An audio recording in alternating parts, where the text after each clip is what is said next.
Ladies and gentlemen, welcome to the BTB Movie Club podcast. My name is Brian Larson. We hope you enjoyed today's movie discussion. Thank you for listening.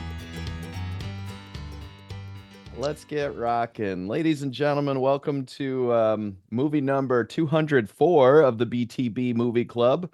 This was Brian's pick. We're on the 6 Degrees from Kevin Bacon journey here.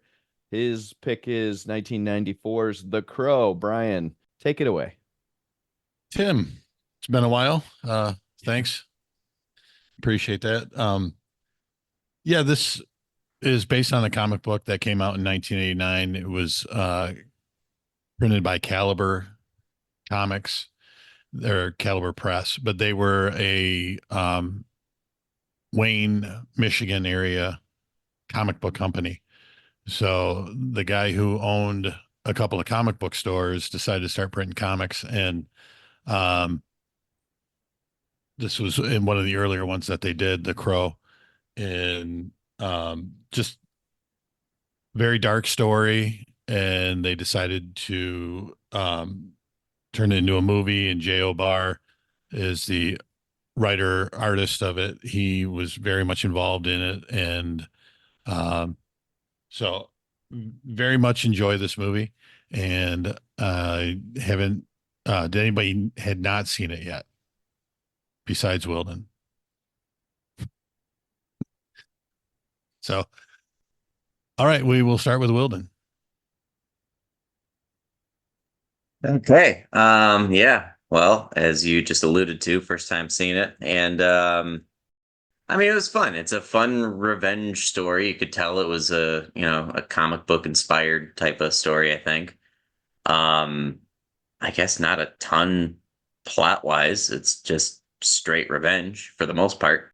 But it's a fun ride. Fun. It was very 90s, I think, too, and just it was So first of all, I really like Brandon Lee's performance. I see where, and Brian, this is mostly just for you, but I totally see why Sting saw this and was like, "Oh, I'm going to impersonate this for my new gimmick." Like that makes total sense. So there are times where I'm like, "Oh yeah, that's just Sting," and obviously that's backwards, but yeah, it was fun. I mean, I thought the villains were very cliche, kind of 90s, just a crackhead-ish gang of just who are the most evil dudes we can, get, and that's going to be on Devil's Night. Like, okay, but it was what it was, and it was a lot of fun for that. Yeah, again, for a story that didn't have a ton of plot, I really liked it, and I liked the way it ended. I thought it was appropriate for, the way it should have ended. I don't know if it could have ended another way, but it was just, yeah, I really, really liked it. And sorry, I don't have anything really that inspiring to say, I guess. Okay, no problem. Then let's move on, and we'll go to Aaron. All right. So I had seen this before. I didn't like it as much as I did back in the day. Obviously, it didn't hold up perfectly. It at the time of watching it in 96 or 99 or whatever, or both. It was more dramatic, more I'm not going to use the word believable. I don't know, more intense almost. I didn't feel any of the anxiety or like, I don't know. The fights weren't what I remembered. The amount of guns was actually more than I remembered. As far as the shooting and stuff, felt that sometimes it was very John Wickish. Like the number of bullets that exited guns was probably one of the more science fiction things going on in it.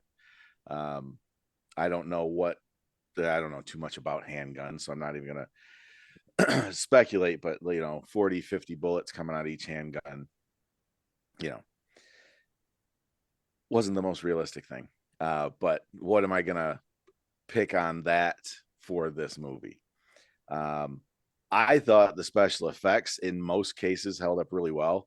The crows, the one crow in the different scenes, I thought were excellent for the most part. Very much more believable than at the end of what was the biker gang TV show? Sam Crow. Sons of Anarchy. Sons of Anarchy. That crow was terrible. These held up. Some of the other things that I noticed that I'd never really paid attention to. It's supposed to take place in Detroit. Brian, Tim, it looks nothing like Detroit. No. None of those buildings with the fancy windows on the fourth floor or whatever. So maybe I wasn't paying attention because I actually didn't know what city it was supposed to be in. I was like, is this just generic city? They said Motor City at some point. They called them the Motor Okay. City Maniacs. The police cars had Motor City, I think, on the doors instead of Detroit. But I was watching this on my phone, so I didn't see some of the text as well. It was just the small, Yeah. So I knew it was supposed to be in Detroit, and I remembered it being in Detroit. I thought it was referenced more specifically in the past that it was Detroit, and these were Detroit police officers. The guys from Michigan, and I don't know how it was in Illinois. Like we famously had fires. Detroit did in the 80s. I was going to talk about that. Yeah. So we were, them Devil's Night fires were, a staple that were on the news every year because this being written or taking place maybe kind of late 80s. We had the white flight in the 60s. So we had, growing up, tons of abandoned houses. And during that time of year, whatever, everybody just got it in their heads it was a good time to either burn them down for insurance or burn them down just to get them, cleared out of the neighborhood. You heard all different kinds of stories that people would burn them because, kids were getting pulled into these, abandoned houses and sexually assaulted and stuff like that. So people just wanted them gone out of their neighborhoods. That's the plot from 8 Mile, Aaron. Other people. Well, no, I mean, you remember actually hearing it was that. the scene, though. I mean, literally the scene from 8 Mile when they burnt the house down. No, it was because there was a woman. But yes, they use that in other stuff is what I was getting at. Right, but I was just saying it was actually on the news. Yeah.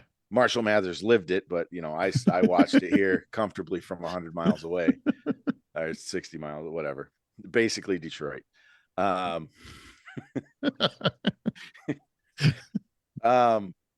it was good. It was fun. It was like Wilden was saying, it was very shtickish in some points with the badassery of the group and the cute little nicknames they gave each other. I never realized that what'd you tell me his name was, how you linked the movie here, Brian? Who was the main bad guy? The main bad guy was Michael Wincott. No, I just meant his movie name. Top Dollar. He was Top Dollar. I didn't know Top Dollar and the Asian lady were brother and sister supposed to be. I never caught that before in the couple times I've watched it in the past. I did like the thing about the eyes. They tried to make a thing with that. More spiritual / magical. I can't think of the right word. But so that was kind of cool. Him seeing through the crow's eyes and the crow seeing through his eyes and her knowing that the eyes were special. So there was something there that I don't think quite got fleshed out, but it could have been cool. And for how they used it, it was fine. Overall, liked it, still like it. Good old fashioned 90s violence. So I thought I don't remember the young girl. I thought she did a phenomenal job. I've never noticed her like as an actress. I thought she did really well this time watching it. And I don't remember her being as big of a part as she was. She was in a third of the scenes at least, maybe half. I knew like almost immediately, like, oh, she's gonna be like really cool and they're gonna try and kidnap her at the end, and like that's just like you saw where it was going, but yeah, it was still fun. I remembered her getting grabbed at the end. I just didn't realize all the scenes they were cutting in. I totally forgot about her mom. that whole thing. So, and that was a cool little thing, you know, how he used his powers to draw the heroin out of her arm. You know, that was cool. Or at least that's what I thought it was. If I'm wrong on Yeah. that. But yeah, I enjoyed watching it. I'd probably watch it again. You know, it'd be a couple years, but it's a good Halloween treat, you know, right around this time of year. But yeah, good pick. Watched it. So should you. That was for all the listeners out there. Thank you, Aaron. And thank you, listeners. Matt, let me know what you thought of The Crow. All right. This one holds a special place in my heart. I used to love this movie when it first You came don't out. anymore? Is that what you're Well, saying? I still like it. I don't know if Okay. I love it, but I still like it. I had a friend actually who was so obsessed with it that he would like paint his face like the crow sometimes. It wow. was really weird. He was a weird dude. Joe, wherever you are, you're a weird dude. Um, and If then you're because listening, not Joe. and not too long after this is when Sting and WCW started doing crow makeup. It had to be within a few years of this, right? Like late 90s, Yeah. mid to late 90s. So we became WCW fans all of a sudden because, the crow. Anyway, I like this movie a lot. I agree that it didn't hold up quite as well as I thought it would, but it's still a good movie. I remember at the time, and maybe I was just young and I didn't know any better, but at the time I felt like it was kind of different. Yeah, it was comic book, but it was very dark and gritty and like, you know, it wasn't like superhero stuff, right? It was the anti-hero and I thought that was different for the time. I remember the movie, I remember obviously, I think it probably got a lot more attention because of Brandon Lee's death. I'm sure that had something to do with it. I'm not that it wasn't a good movie, but just any kind of attention like that is going to make people morbidly curious. And that scene did not end up in the movie, which is good. I'm glad they didn't do anything like that, but um, kind of nuts, that whole thing. And they, back in the 90s, when they say we're going to use CGI to put somebody's face on somebody else's face, that was like, what? Yeah. You can use computers to put faces on people? Now I think we take it for granted, like everything's CGI. So you don't even think about it. But back then, that was a huge deal. Um, I remember, so yeah, so I remember watching the movie. I remember the Fire Crow that was like part of the marketing for it was the Fire Crow, and then I remember listening to that soundtrack literally over and over and over and over again. Just Stone Temple Pilots and Helmet and uh, I don't know if it was Rollins' band or if it was Henry Rollins or I don't know if he went off on his own or whatever. And then The Cure was like the opening song, right? So I just remember listening. And so for that reason, this movie holds a pretty special place for me, just because I just have those memories of that. And it was just the first time I'd ever seen anything like that. The resurrected hero and the dark um, fantasy elements, and it had Winston in it from Ghostbusters. So how could you go wrong? Right. Um, Yeah. no, yeah, I really liked it. Some powerful scenes. I mean, it's campy. It's can be silly. I get it, but it's got some of the most iconic to me scenes. A lot of the stuff with that round window up in their Yeah. apartment, just some iconic scenes with him sort of flipping up Hmm. into it or standing in front of it or whatever. And then he's playing his guitar on the very real skyline roof. Um, just that part, and he smashes a guitar, like that kind of stuff. Like I said, good memories for me. Um, yeah, and just some of the stuff around the movie, obviously the death and the guy who actually accidentally did that was talking about he actually never saw the movie. He never watched it once. He passed away a few years ago, but like he never ever watched it. It messed him up bad. And I can only imagine, something like that, especially, we have the who just did that recently. Alec Baldwin. Yeah, Yeah. the Oh, Alec right. Baldwin thing just happened, just and the way Bruce Lee died, just like it's so weird and kind of creepy. Um, um, would have been interesting to see what Brandon Lee could have done if they would have kept doing stuff. So yeah, and I can talk more later, but great movie. If for nothing else, the nostalgia of it. I never read the comic. I tried to look some stuff up on it. Didn't get very far, but yeah, good pick, nostalgic pick, and great soundtrack. Yeah. Great soundtrack. So good pick. Yeah. Can I ask a I was going to ask a question for the group as far as the whole thing with Brandon Lee. Like, what's the story about that again? I know I've heard it, but for my sake and the sake of the listeners, what's the thing with So Brandon Lee again? And in the there scene, was like a shot on set or something. yeah, in the scene where he's kneeling and they're shooting before he goes out the window, Fun Boy, Michael Massey, he had a wad in the barrel, and when like a bullet, and when it shot, he shot him and it killed him. They couldn't stop the bleeding and he died. Um, some of the things about that, in the original script, Fun Boy was not one of the ones who was supposed to be there shooting him, but the director Alex Proyas decided he wanted that, so that never should have happened from the script, and there was a lot of guilt involved with that and the feelings of it from when it was done. So, um, but yeah, the they shot down shooting of it was all most of Brandon Lee's scenes were done at the time when that happened. So they had shut down filming for a little while, and then they came back and finished it. And like Matt said, they used CGI over a stunt double, and that actual person was the actor who did the Crow in the second movie, the Crow City of Angels. That's what you guys were referring to last week. Okay. Yeah. He Okay. it Thank you for. it was so just to add some additional context, part of the reason why the gun went off the way that it did as well is because the studio or like the whole production was over budget. There was time constraint issues as well. So the prop master, they were trying to find ways to like make it look authentic while in a way kind of like trying to cut corners to save money. And again, just like a unfortunate perfect confluence of just different things happened because the gun was jammed, and then there was like the way that they normally did it, like in Hollywood at the time, they didn't follow like because there were no like proper protocols or procedures or anything like that.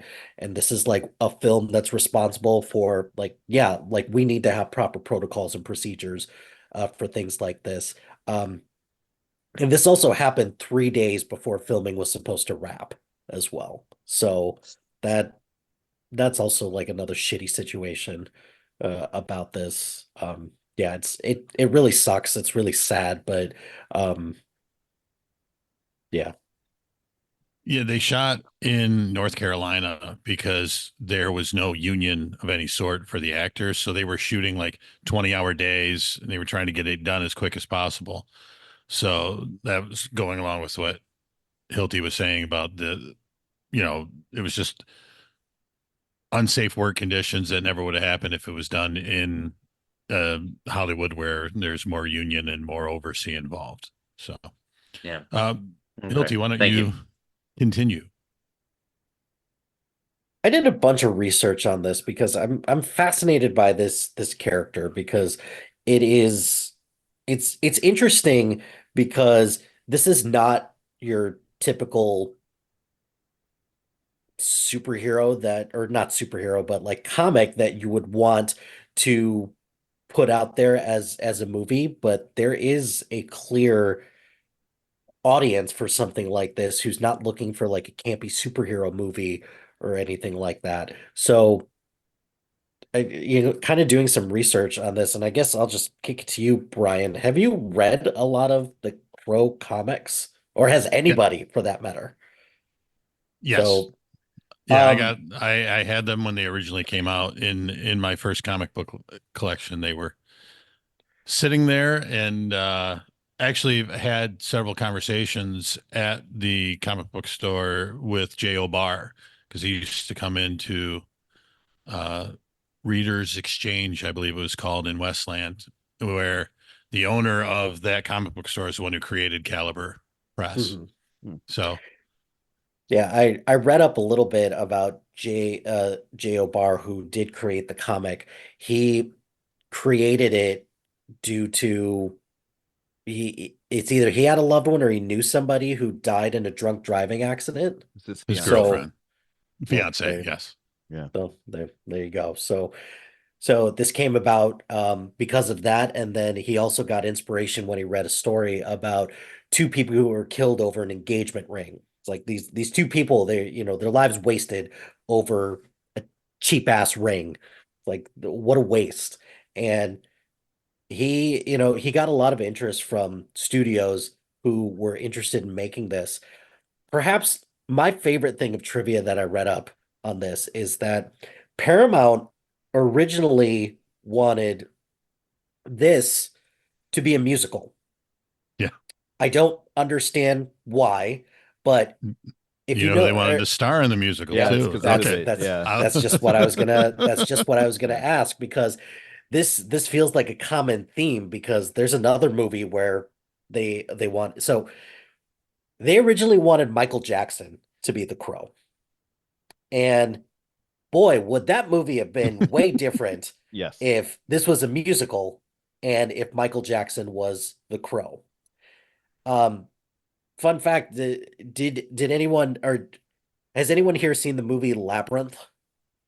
Yeah. The one with Yes. David Mhm. Bowie? Mm-hmm. They originally wanted Michael Oh, right. Jackson to be Jareth, the Goblin King, instead of David Bowie for that as well. So it's like everyone wanted Michael Jackson to be in more movies and everything like that.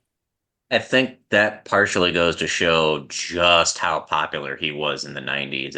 Like at the top of his game, he Mhm. was. I mean, he was the king at the time. I It's. I think we I forget like just how big he was. yes, I agree, but this is also why studio interference is such a big deal in Hollywood and why studios a lot of times they give notes on things because they're not looking at it from a particular lens. They're looking at it how they can make the most money possible. And you make the most money by getting popular actors and making popcorn movies. That's it. Like Paramount Paramount was the original distributor of this, but after the incident with Brandon Lee, they're like, we're out. We don't want to do this anymore. And they thought of a bunch of other solutions. They wanted to release it directly to video instead. Miramax eventually came in and were like, we'll distribute it. That's fine. And they made a shit ton of money off of it. But Paramount looks real shitty in this whole situation because they didn't want to release it. They didn't know what to do. They kind of just washed their hands out of all of this.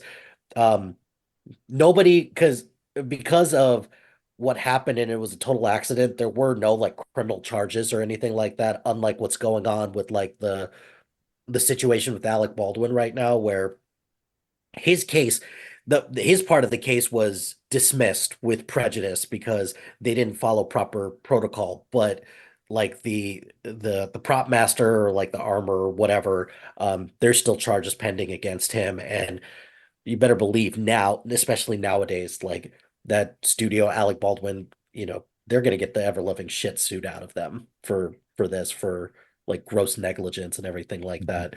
Um, at the end when it says for Brandon and Eliza, I was like, who's Eliza? That's interesting. And you find out that it's for Brandon Lee's fiance at the time who gave her blessing to say, go forth, you can make this movie. And James the J.O. Barr, he didn't he didn't keep any of the profits from this movie. He like bought his mom a car. He bought a surround sound system for himself. How 90s of him to do that. And he donated the rest because he was he knew Brandon Lee okay. He originally didn't want Brandon Lee for the role, but after he met him, he was like, yeah, I really like this guy and I believe in what what he's bringing to the table. But he Imagine felt if it like, was Michael Jackson who was the one that got shot. oh God, that would be That would be that would have been awful. But he said that he felt like it was blood money to keep all the profits. So he ended up donating it because he's like, I don't feel right doing this. Um, yeah, the last thing I'll say, because like overall, like the movie is it's fine. Like I enjoyed it. Like I think I'm kind of with everyone else, maybe just like a slight step below, is that I really liked this when I first saw it, but now I'm like, it's fine. It's dated a little bit, but back when I saw this in the 90s, this felt so cutting edge with, just the look and the feel. But I look back at this now, it's like this is the most 90s movie I've seen in a very long time. Um, Between the music, the look, the aesthetic, everything like that. Everyone's so dark and brooding. Um, yeah, Didn't they have but a Pearl Jam song playing towards the beginning too? Like when they're like in the car and just driving along. I swore it was a. It's probably either The Cure or Stone Temple Pilots is my guess. Oh, you know what? It was Stone Temple Pilots. You're right. I'm sorry. Which there's a funny story about that too. But anyway, sorry, Mike. oh, it's all good. No, I interrupted the first. Yeah, sorry. Um, yeah, the last thing I want to talk about was the makeup because they couldn't get the makeup right at all for it. Like so they had Brandon Lee apply his own makeup, have him sleep in it so it would look more warm. It's like, God, like you would not be able to get away with stuff like that now because it's like, are you gonna make this actor do like literally everything for this? He lost 40 pounds for the role. He had to apply his own makeup. Like, That yeah, sounded it's though from what Got shot. it was that he chose that. He was pissed Oh. about the way the makeup looked. I So, I heard conflicting accounts about that. I okay. I read a couple different things that said that he was told to do that, but I did also read, like you said, that he did it himself too. And Brandon Lee actually had a lot of say into what was and wasn't in the script. There was actually originally another villain in this who wanted to steal the Crow's powers, and it was a like Asian supervillain, and he was like, "Nah, now cut that because felt too stereotypical for for the time." So um Brandon Lee had a lot of say in this, which just again just goes to show that he had a lot of influence, and it really sucks what happened to him because had he it's a big what if, right? Like, would Right. this film have been more popular if Brandon Lee was around? Or like it's the same thing with like Heath Ledger and The Dark Knight as well. Like, did The Dark Knight blow up so much more because of Heath Ledger's death as well? Like both movies were good, like good for their time, but I don't know, like they both get a bump because of like news events of the time as well. Yeah. So I think it's really hard for critics to shit on a movie where the guy died during it, yeah, filming it. Yeah. For sure. I Or think Yeah. I think you overestimate how shitty of people yeah. critics can be from time to time. So, Fair. yeah, because they'll still find something to shit on. Okay, I do have one last thing, and this will be my last thing. Nobody watched the 2024 version. It's god awful, just atrocious. Just looking at the preview, it looks awful. Yeah, it's That's too bad. like there's a reason why like nobody from the past Crow movies is involved, and why like the director of this one, kind of like what Ryan was saying last week, is just kind of like laughing at this other production because it is that bad. Like I'm Bill definitely gonna watch Skarsgård it. is trying his best, but I, he can't save everything. I went looking for it. I didn't want to pay $14 to watch it. I thought maybe it'd be on Max by now. So, but as soon as it's on Max, I'm gonna watch it. I have to. Mike just said don't watch it. I know. Yeah, I I've mean, watched. isn't that typical dude behavior though? It's like, Yeah. oh, smell this, and then everybody else will do it. This So is awful. Taste it. yeah. Yeah. Yeah, I've watched the other sequels that have come out. The City of Angels, Salvation, and Wicked Prayer, I think is the four, and none of them match the first one. But the Salvation, I think Kirsten Dunst and Eric Mobius, the that was probably the best one in my opinion. Afterwards, I haven't seen the 2024 one.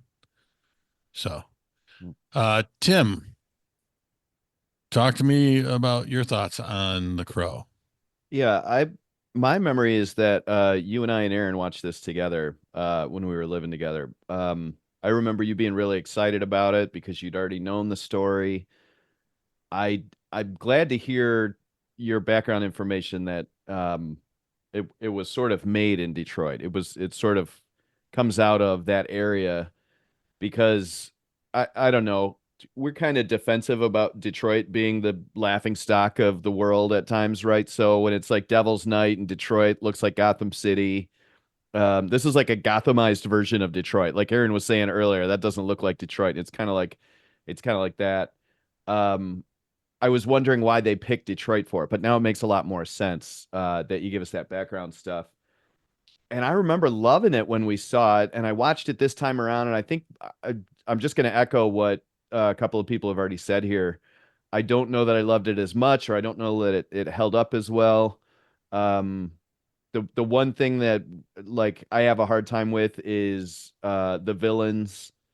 I don't know. I think it was just kind of a '90s thing. Like a lot of movies had these type of stereotypic stereotypical bad guys where they're just laughing and giddy about murdering and raping people and like they're doing their little cheer.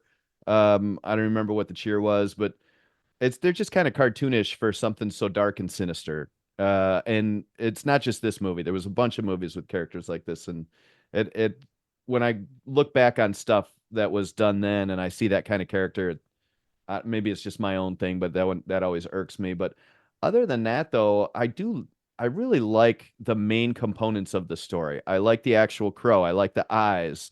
I like the idea of this spiritual idea of a crow bringing the person back from the grave in order to avenge a death. And I really like all of the components of this story. Liked it then, still like it now, and just some of the characters were goofy. That's all. I I I, I was thinking about Tim Burton's Batman stuff because that starts in '89, right? And this is Yeah. '94. So I don't there's got to be some influence going on there with the tone of this, and I kind of like this tone better than Tim Burton's, Gotham City tone. Like some of that's a little goofy, right? Like there's if you go back and watch Batman, there's like weird extra colors and spinning stuff going. I'm having a visual in my head of like this red and white striped spinny stuff. And I like the tone of this movie better than what Burton was doing. Although Burton stuff is awesome, of course. But yeah, with age, this one just doesn't sit as well. But cool story.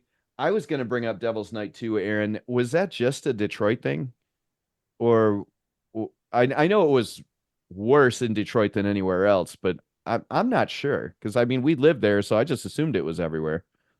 Yeah, I think it's much more, especially Devil's Night. Halloween isn't as popular outside the Midwest as we think it is. Mm. There's places in the United States that, are just catching on to Halloween because all the shit sold in Target now. you know. Yeah, yeah. The only other note I guess I had was the crow's eyes. It's a very cool thing. Reminiscent of Game of Thrones with the Raven. There's some similarities going on there. And then the crow's makeup, there's a lot of very similar to Joker type stuff going on there, just in the look of it. And I don't know if that's intentional or not, but the Joker is obviously a giant character in comic books, and I think this Crow guy is pretty cool. That's the only likeness to the Joker that we have is just the face is kind of similar. Um, and like I said, I don't know if that's intentional or what, but fun to go back and look at it again. Doesn't hold up quite as good as it did before, but I liked it then, and I enjoyed watching it now. So That's a fun pick. Thanks for taking us back. Thank you. Dan, welcome. Sorry I didn't say that when you got here.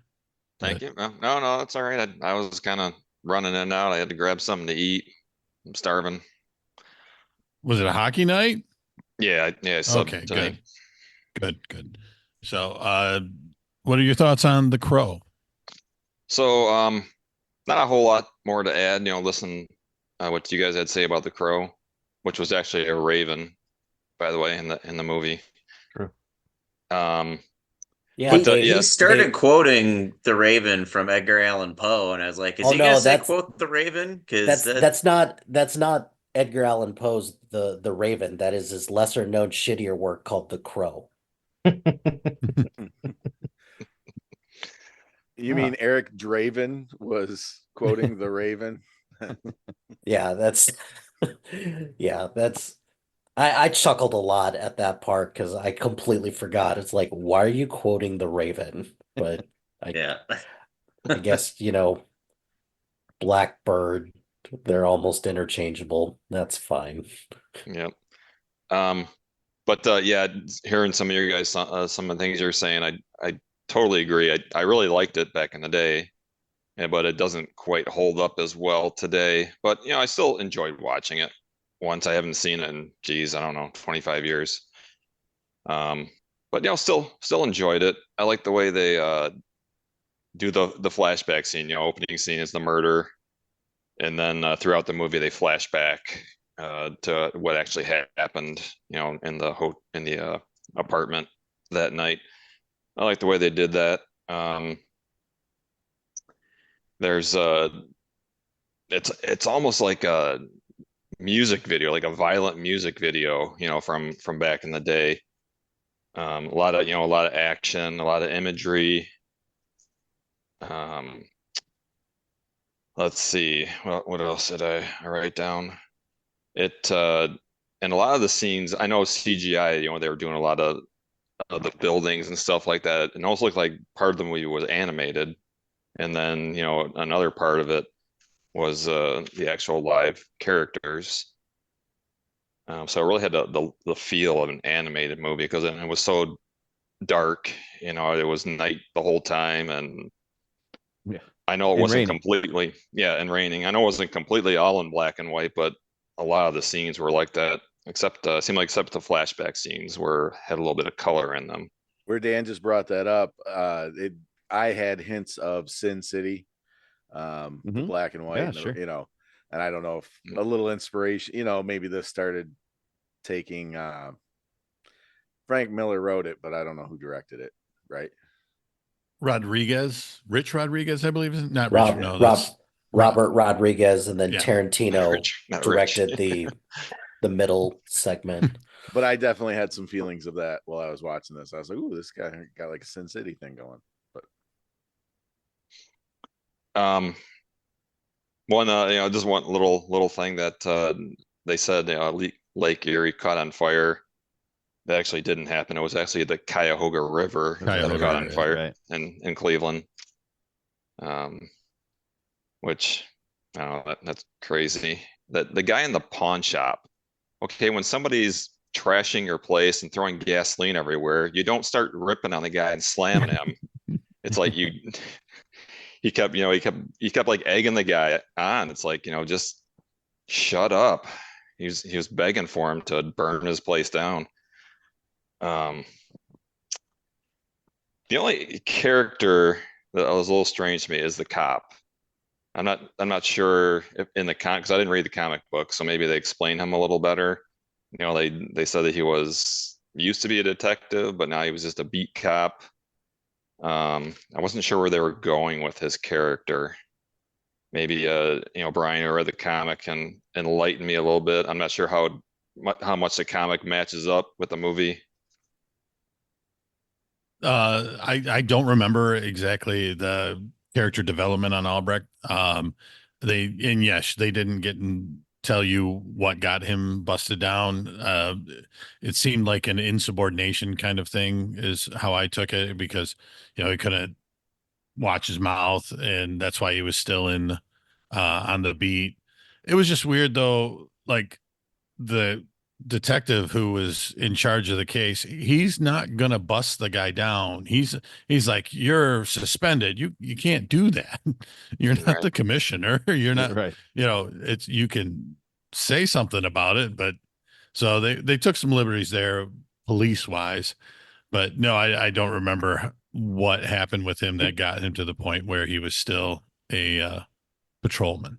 In the movie, doesn't he say something like you wouldn't let it go, so that's why you're a beat cop now? Like something about those murder because he was a detective on their murder case, I believe. Because he was a detective in that scene, right? No, he was in uniform still. Oh, okay.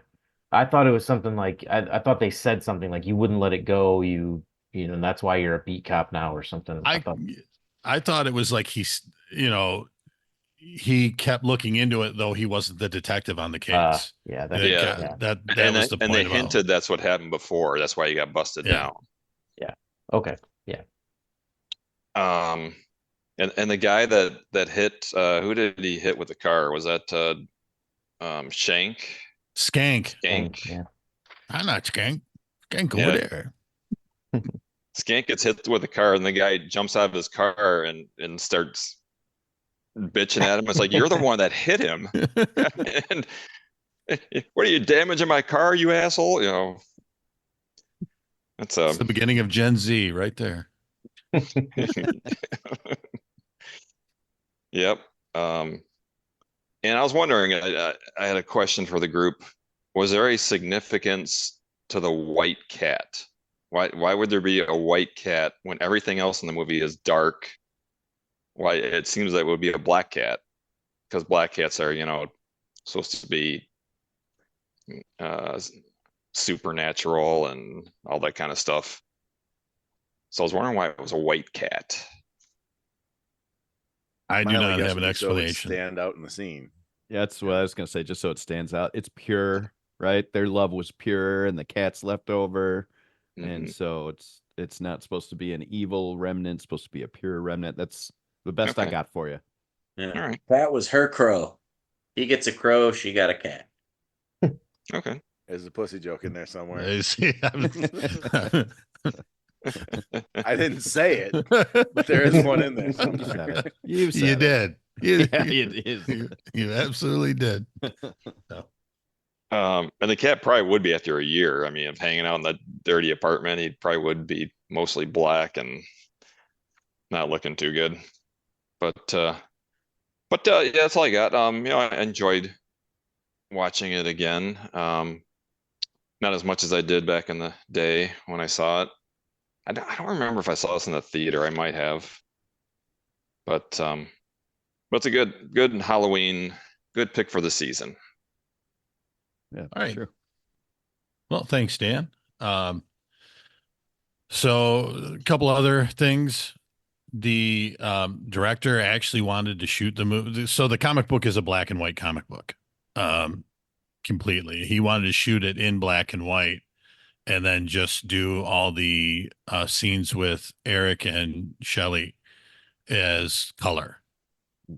And the producers, they didn't want him to do that, so he kind of got shot down on that. Dan, it's funny you say that it's like a music video because this guy got his start doing music videos. And who did we recently just see? Was that Fincher was also a music video guy who Yeah, turned Fincher into. did a ton of music videos.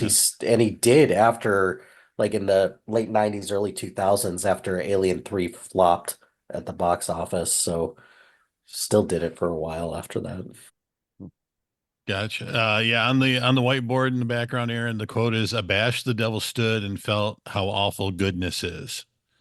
I And zoomed that in is on it. I could see it when yeah, I'm doing this for the listeners. I It's a know. podcast. Um, I it's a line from Paradise Lost, which is a poem from John Milton that has to do with Adam and Eve. And yeah, the original in the comic book, it had nothing to do with Devil's Night. It was just a random act of violence. Eric and Shelley, they broke down on the side of a road and there was a car with 4 guys in it who turned around and attacked them and shot him in the head and raped her. And but then there was the similarities of the Crow coming back, but there wasn't a top dollar guy in Detroit who was burning stuff down and evicting people. So there wasn't that connection, but it just had to do with like Mike said, the revenge and the anger that goes along with it.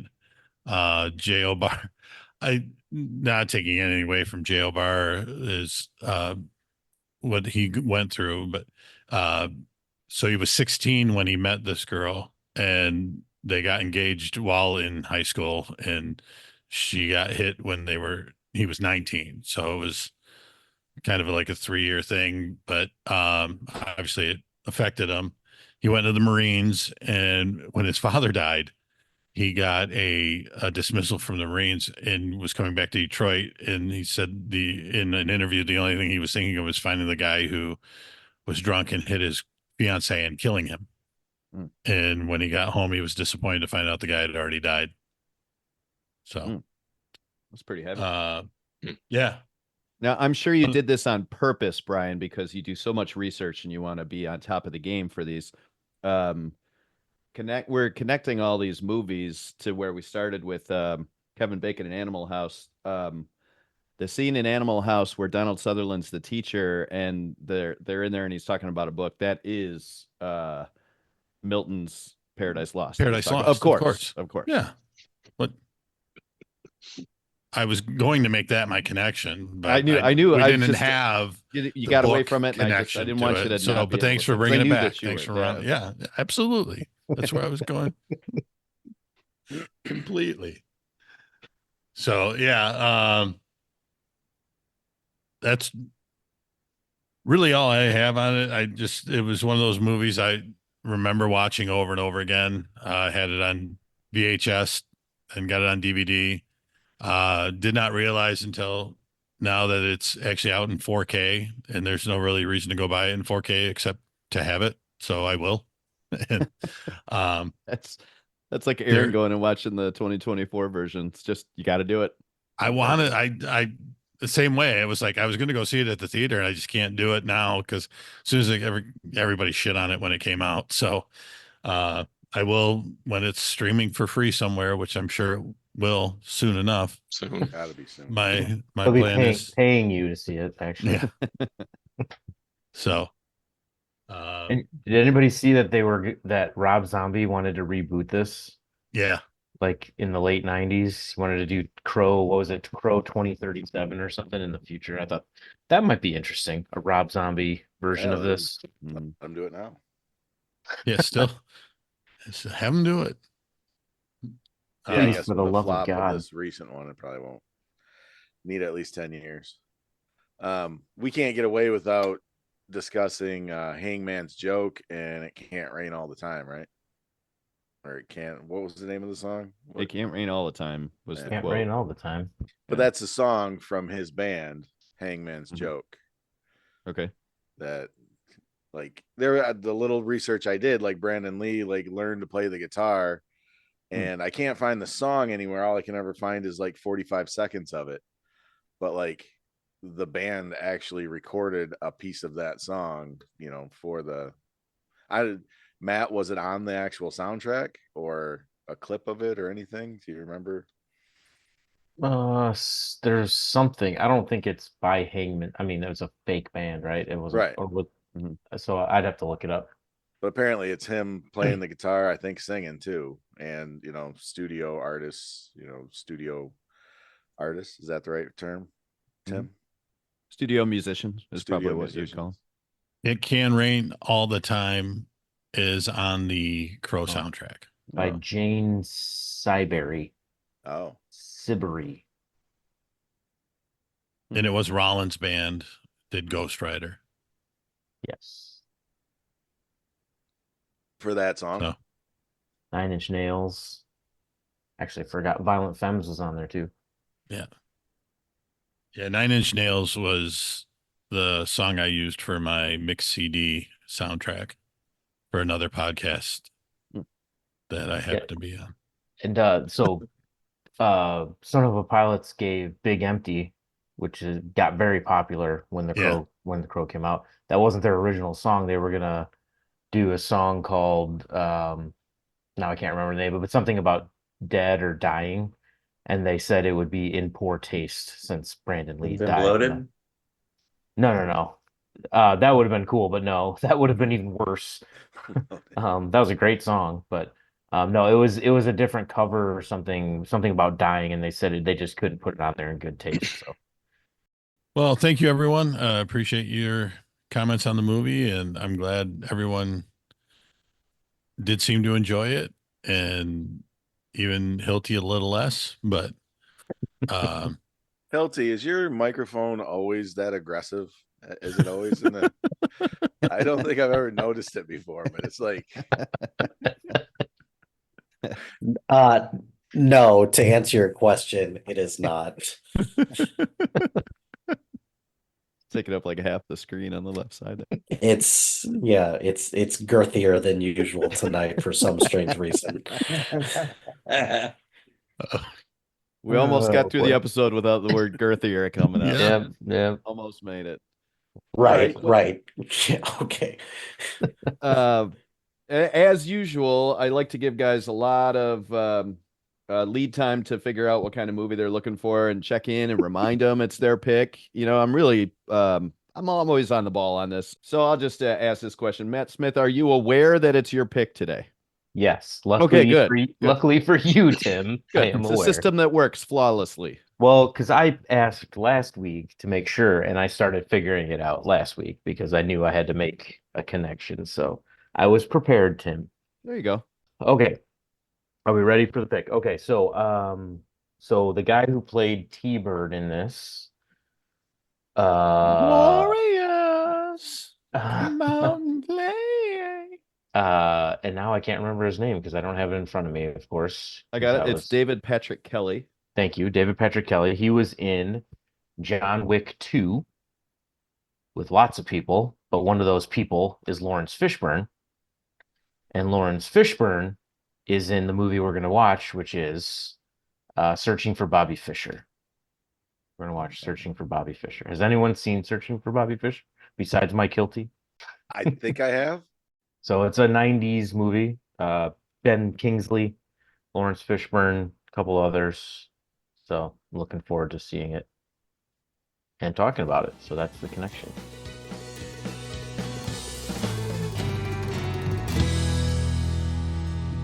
That'll do it for this episode of the BTB Movie Club podcast. Thank you as always for listening. We know we enjoyed ourselves. We hope you did too. Have yourself a great week. We are partnered with the SPDM Crew Podcasting Network.